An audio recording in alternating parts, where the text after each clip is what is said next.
As the annual cost of global cybercrime rises by the billions, Steve Weisman and Identity Theft Alert delve into the mind of the identity thieves and provide the 200 million people at risk with the knowledge they need to protect themselves. Steve Weisman, BA and JD, is one of the country's leading experts on scams and identity theft.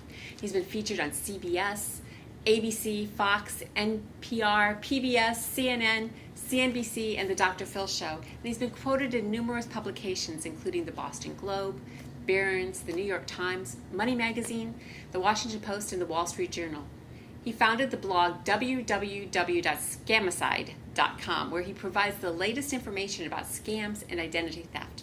Mr. Weisman's a weekly commentator on scams and identity theft on WGGB TV in Springfield, Massachusetts, and the nationally syndicated radio and television show Big Biz Show.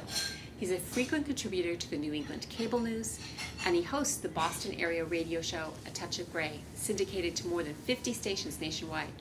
Aside from his scam and identity theft work, Weisman's a lawyer and a member of the Massachusetts Bar and the Federal Bar. He's been a faculty member at Bentley University since 1998, and he currently serves as a senior lecturer of law, taxation, and financial planning. Weisman's authored 8 books, including The Truth About Avoiding Scams and 50 Ways to Protect Your Identity and Your Credit. Today, we're here to talk about Steve's new book, Identity Theft Alert. Steve, thank you so much for coming to Millionaire Corner. We're excited to have you here. So let's talk a little bit about last Christmas and Target and the other retailers. We've done research with our own investors that we do research with, and we found that people were worried about and concerned about it, and a lot of people were impacted by it. You were, sure. I was. Yeah.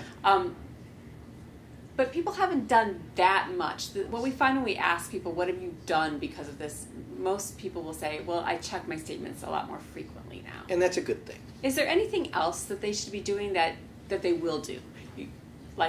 Like we said earlier, make sure their software is up to date, checking their statements. Are there any other top tips that you would say, if you've been hacked or you want to avoid being hacked, what is that you should start changing your habits about? Even before getting into your habits, the one piece of advice I would give above all else, and this is something that a lot of people just are, I'm going to get around to it, is do a credit freeze.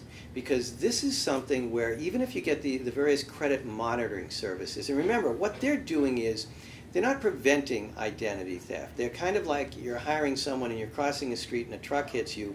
They're going to come over and say, you just got hit by a truck. Well, thank you for letting me know. I know that right away. The credit freeze is a lock on your credit report. So let's say someone got your Social Security number, got your security question. Now is going to go for the big ticket item. They're going to get a mortgage. They're going to get a car. They're going to do whatever.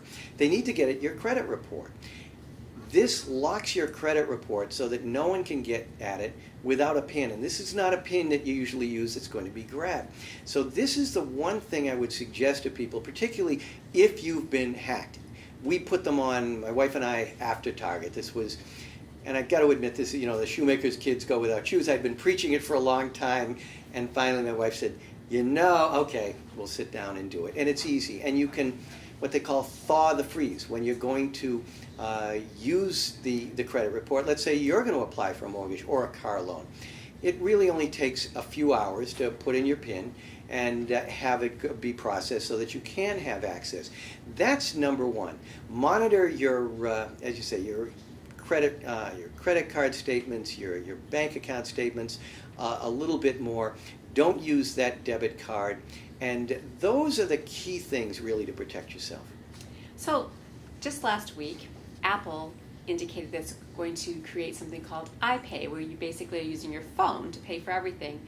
What do you think about that? Do you think that that's something that's going to be easier for hackers to get into, or is it going to be an extra added protection for It's a step in the right direction. Okay.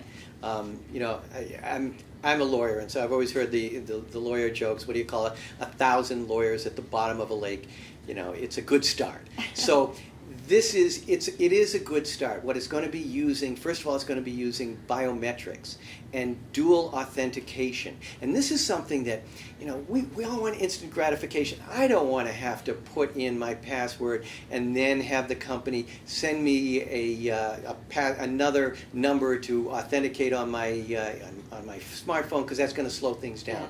But it really helps reduce identity theft. So what Apple is doing is saying we're going to use dual authentication, but we're also going to use biometrics, which is the idea. You're going to have your thumbprint. Yeah. Maybe eventually they'll use a person's iris. I want to see what's happened, because the thumbprint is nothing new. The Piggly Wiggly supermarket chain has been using this for a long time. But you can use a high-tech piece of equipment you may have heard of. It's called Scotch tape.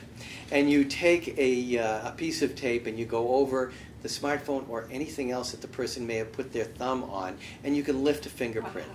And you can then use that. So this is something where it definitely is something that we want to do. Nothing is idiot-proof. Never underestimate the power of an idiot. But it is a step to get away from passwords. And passwords, they're old, they're too easily broken, but they are something that can be made stronger. So the iPay of waiving, that's going to be good. Frankly, come October 2015, when regulations go into effect that say, hey, all of you retailers, now when there are hackings and cards are stolen and used improperly, you're going to be personally responsible. They're going to switch to the smart cards, the chips technology, which the rest of the world figured out years ago. We're still using state-of-the-art from 1960 technology. So when that happens, we'll get some protection. Steve, thank you so much for coming today. It was delightful to talk to you. I encourage you all to read Identity Theft Alert. It's a great book, and go to scamicide.com. Thanks for watching.